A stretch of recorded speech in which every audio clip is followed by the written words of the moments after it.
ಸಖತ್ ಖಾರ ಬಣ್ಣ ಮತ್ತು ರುಚಿ ಆಚಿ ಚಿಲ್ಲಿ ಪೌಡರ್.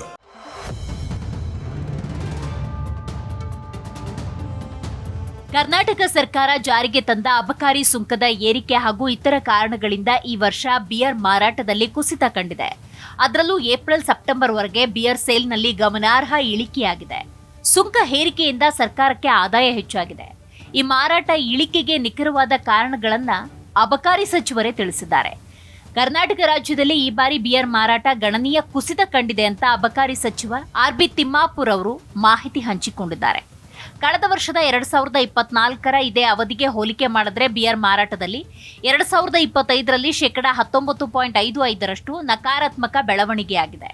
2025 ಸೆಪ್ಟೆಂಬರ್ವರೆಗೆ ಕರ್ನಾಟಕದಲ್ಲಿ ಒಟ್ಟು 195.27 ಲಕ್ಷ ಬಾಕ್ಸ್ ಬಿಯರ್ ಮಾರಾಟವಾಗಿದೆ. ಇದು ಕಳೆದ ವರ್ಷದ ಇದೇ ಅವಧಿಗಿಂತ 47.46 ಲಕ್ಷ ಬಾಕ್ಸ್ಗಳು ಕಡಿಮೆಯಾಗಿದೆ. ಇದು 19.55% ಕಡಿಮೆ. ಈ ವರ್ಷ ರಾಜ್ಯದಲ್ಲಿ ಭಾರಿ ಮಳೆಯಾಗಿದೆ. ಆದ್ದರಿಂದ ಶೀತದ ವಾತಾವರಣ ಉಂಟಾಗಿದ್ದು ಇದು ಸಹ ಬಿಯರ್ ಮಾರಾಟ ಕುಸಿತವಾಗಲು ಪ್ರಮುಖ ಕಾರಣ ಅಂತ ಸಚಿವರು ತಿಳಿಸಿದ್ದಾರೆ. ಅಬಕಾರಿ ಸುಂಕ ಹೆಚ್ಚಿಸಿದ್ದರಿಂದಲೂ ಸಹ ಬಿಯರ್ ಮಾರಾಟದಲ್ಲಿ ಇಳಿಕೆಯಾಗಿದೆ. ರಾಜ್ಯದಲ್ಲಿ ನಿರಂತರವಾಗಿ ಬಿಯರ್ ಬೆಲೆ ಹೆಚ್ಚಾಗಿದೆ. 180 ರೂಪಾಯಿಗೆ ಸಿಗ್ತಾ ಇದ್ದ ಒಂದು ಬಿಯರ್ ದರ 250 ರೂಪಾಯಿಗೆ ಹೆಚ್ಚಾಗಿದೆ. ಕಡಿಮೆ ಬೆಲೆಯ 110 ರೂಪಾಯಿಯ ಬಿಯರ್ 170ರಿಂದ 180 ರೂಪಾಯಿಗೆ ಏರಿಕೆ ಕಂಡಿದೆ. ಹೀಗೆ ದರ ಹೆಚ್ಚಿದ್ದು ಸಹ ಪ್ರಮುಖ ಕಾರಣ. ಈ ನಡುವೆ ಆತಂಕಕಾರಿ ಮತ್ತೊಂದು ವಿಚಾರ ಇದೆ. ರಾಜ್ಯದಲ್ಲಿ ಹೆಚ್ಚಿನ ಸಂಖ್ಯೆಯ ಮದ್ಯ ಗ್ರಾಹಕರು ಲಿವರ್ ಸಿರೋಸಿಸ್ ಕಾಮಾಲೆಯಿಂದ ಬಳಲ್ತಾ ಇದ್ದಾರೆ. ಇದು ಕೂಡ ಪ್ರಮುಖ ಕಾರಣ ಅಂತ ಉಲ್ಲೇಖ ಮಾಡಲಾಗಿದೆ. ಇನ್ನು ಜಿಲ್ಲಾ ಮಟ್ಟದಲ್ಲಿ ನೋಡ್ತಾ ಹೋಗೋದಾದ್ರೆ ಬಿಯರ್ ಮಾರಾಟ ಗಣನೀಯವಾಗಿ ಕುಸಿತ ಕಂಡಿದೆ. ಗದಗ ಜಿಲ್ಲೆಯ ವಿಚಾರಕ್ಕೆ ಬರುವುದಾದ್ರೆ ಕಳೆದ ವರ್ಷಕ್ಕೆ ಹೋಲಿಕೆ ಮಾಡಿದ್ರೆ 10,479 ಬಾಕ್ಸ್ಗಳಷ್ಟು ಕಡಿಮೆಯಾಗಿದೆ. ಅಬಕಾರಿ ಸುಂಕ ಹೆಚ್ಚಳ, ಅಕಾಲಿಕ ಮಳೆ, ವಿಪರೀತ ಚಳಿಯೇ ಇದಕ್ಕೆ ಪ್ರಮುಖ ಕಾರಣ. ನೆರೆಯ ರಾಜ್ಯಗಳಿಗೆ ಹೋಲಿಸಿದ್ರೆ ಬೆಲೆ ಏರಿಕೆಯಿಂದಾಗಿ ಅಗ್ಗದ ಮದ್ಯದತ್ತ ಗ್ರಾಹಕರು ವಾಲ್ತಾ ಇದ್ದಾರೆ. ರಾಜ್ಯದ ಬೊಕ್ಕಸ ತುಂಬಿಸುವ ಅಬಕಾರಿ ಆದಾಯ ನಿಧಾನಕ್ಕೆ ಕ್ಷೀಣವಾಗ್ತಾ ಇದೆ. ಗದಗ ಜಿಲ್ಲೆಯಲ್ಲಿ 2025 ನವೆಂಬರ್ ಅಂತ್ಯದವರೆಗೆ ಒಟ್ಟು 27,874 ಬಿಯರ್ ಬಾಕ್ಸ್ ಮಾರಾಟವಾಗಿದೆ.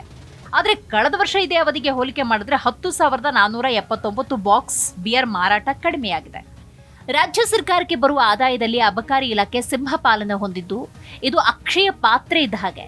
ಹಾಗಾಗಿ ಮದ್ಯಪಾನದ ಮೇಲೆ ಎಷ್ಟೇ ಬೆಲೆ ಏರಿಸಿದ್ರೂ ಮದ್ಯಪ್ರಿಯರು ಕುಡಿಯೋದನ್ನ ಬಿಡೋದಿಲ್ಲ ಅನ್ನೋ ಖಾತ್ರಿಯಿಂದ ಕರ್ನಾಟಕದಲ್ಲಿ ಬಿಯರ್ ಮೇಲಿನ ಅಬಕಾರಿ ಸುಂಕವನ್ನ ಕನಿಷ್ಠ 4 ಬಾರಿ ಹೆಚ್ಚಿಸಿದ್ದಾರೆ.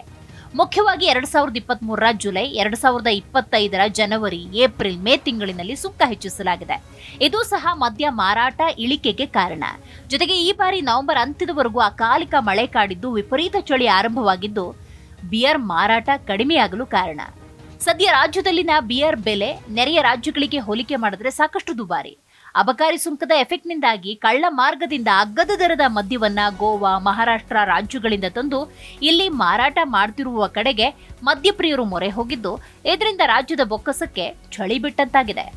ನಿರಂತರವಾಗಿ ಮದ್ಯ ಮಾರಾಟದಲ್ಲಿ ಕುಸಿತ ಹೇಗಾಗಿದೆ ಅಂತ ನೋಡ್ತಾ ಹೋಗೋದಾದ್ರೆ ಮೇ ತಿಂಗಳಿನಲ್ಲಿ 86,952 ಬಾಕ್ಸ್ ಅಂದರೆ 0.48%.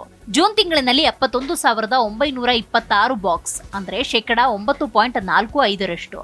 ಜುಲೈನಲ್ಲಿ 73,928 ಬಾಕ್ಸ್ ಅಂದರೆ 3.42%. ಸೆಪ್ಟೆಂಬರ್ ತಿಂಗಳಿನಲ್ಲಿ 68,332 ಬಾಕ್ಸ್ ಅಂದರೆ 3.65%. ಅಕ್ಟೋಬರ್ ತಿಂಗಳಿನಲ್ಲಿ 68,332 ಬಾಕ್ಸ್ ಅಂದ್ರೆ 3.65%. ಇನ್ನು ನವೆಂಬರ್ ತಿಂಗಳಿನಲ್ಲಿ 73,796 ಬಾಕ್ಸ್ ಅಂದರೆ 7.86% ಕುಸಿತ ಕಂಡಿದೆ. ಜಿಲ್ಲೆಯಲ್ಲಿ ಕಳೆದ ವರ್ಷಕ್ಕೆ ಹೋಲಿಕೆ ಮಾಡಿದ್ರೆ ಈ ಬಾರಿ ಬಿಯರ್ ಮಾರಾಟದಲ್ಲಿ ಅತ್ಯಂತ ಕುಸಿತ. ಜಿಲ್ಲೆಯಲ್ಲಿ ವಾಡಿಕೆಗಿಂತ ಹೆಚ್ಚು ಮಳೆಯಾಗಿದ್ದು ವಿಪರೀತ ಚಳಿ ಕಾರಣದಿಂದ ಬಿಯರ್ ಮಾರಾಟ ಕುಸಿತ ಕಂಡಿದೆ ಅಂತ ಅಬಕಾರಿ ಇಲಾಖೆ ಅಧಿಕಾರಿಗಳು ಕೂಡ ತಿಳಿಸಿದ್ದಾರೆ. ಪ್ರಸ್ತುತ ಜಿಲ್ಲೆಯಲ್ಲಿ ಮದ್ಯ ಮಾರಾಟ ಪ್ರಮಾಣ ಇಳಿಕೆಯಾದ್ರೂ ಅಬಕಾರಿ ಸುಂಕ ಏರಿಕೆಯಿಂದ ಆದಾಯದಲ್ಲಿ ಯಾವುದೇ ರೀತಿಯ ವ್ಯತ್ಯಾಸ ಆಗಿಲ್ಲ ಅಂತ ಕೂಡ ಹೇಳಲಾಗ್ತಾ ಇದೆ. ಕಡಿಮೆ ಮದ್ಯ ಮಾರಾಟ ಮಾಡಿಯೂ ಸರ್ಕಾರ ಬೊಕ್ಕಸ ತುಂಬಿಸಿಕೊಳ್ತಿದೆ ಅಂತಾರೆ ಪ್ರಜ್ಞಾವಂತರು. ಇನ್ನು ಅಬಕಾರಿ ಆದಾಯ ಕ್ರೋಢೀಕರಣ ಅಂದ್ರೆ ರಾಜ್ಯದ ಅಬಕಾರಿ ಇಲಾಖೆಯು ಮದ್ಯದ ಮೇಲಿನ ತೆರಿಗೆ, ಶುಲ್ಕಗಳು, ಅನುಮತಿ ಶುಲ್ಕಗಳಿಂದ ಆದಾಯವನ್ನ ಹೆಚ್ಚಿಸುವ ಪ್ರಕ್ರಿಯೆಯಾಗಿದೆ. ಇದನ್ನ ಸಾಧಿಸಲು ಸನ್ನದ್ದು ಶುಲ್ಕಗಳ ಹೆಚ್ಚಳ, ಹೊಸ ಮಳಿಗೆಗಳಿಗೆ ಅನುಮತಿ, ಆನ್ಲೈನ್ ವ್ಯವಸ್ಥೆಗಳ ಜಾರಿ, ಕಳ್ಳ ಸಾಗಣೆ ತಡೆ ಮತ್ತು ಭ್ರಷ್ಟಾಚಾರ ನಿಗ್ರಹದಂತಹ ಕ್ರಮಗಳನ್ನು ಕೈಗೊಳ್ಳಲಾಗುತ್ತೆ. 2025-26ನೇ ಸಾಲಿಗೆ 40,000 ಕೋಟಿ ಆದಾಯದ ಗುರಿಯನ್ನ ಅಬಕಾರಿ ಇಲಾಖೆಯಿಂದ ಹೊಂದಲಾಗಿದ್ದು ಈ ನಿಟ್ಟಿನಲ್ಲಿ ಈ ಹರಾಜು, ಡಿಜಿಟಲ್ ಸೇವೆಗಳು ಮತ್ತು ಪರಿಣಾಮಕಾರಿ ಜಾರಿ ಮೂಲಕ ಆದಾಯ ಹೆಚ್ಚಿಸಿಕೊಳ್ಳಲು ಸರ್ಕಾರ ತನ್ನದೇ ಪ್ರಯತ್ನ ಕೂಡ ಮಾಡ್ತಾ ಇದೆ.